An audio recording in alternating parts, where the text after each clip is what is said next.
Pour cette recette, il nous faut du candérel, du fromage blanc, des œufs, des sticks de vanilla, du beurre, de la farine, des feuilles de menthe, des pommes Granny Smith et du citron vert.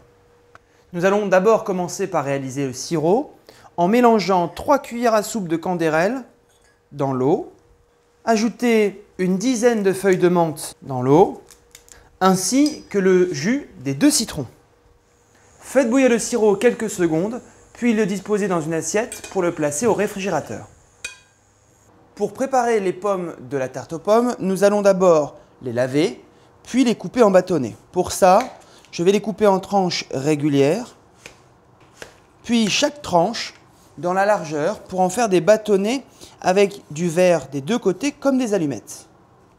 Une fois les bâtonnets découpés, les disposer dans notre sirop à base de menthe et de citron vert.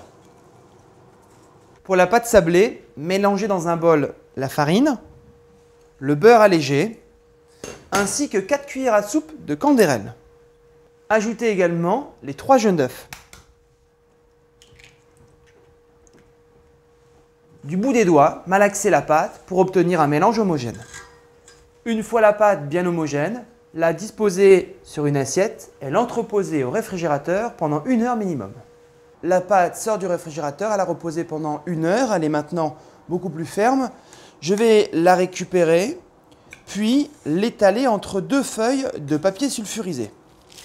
Je l'étale jusqu'à une épaisseur d'un petit centimètre.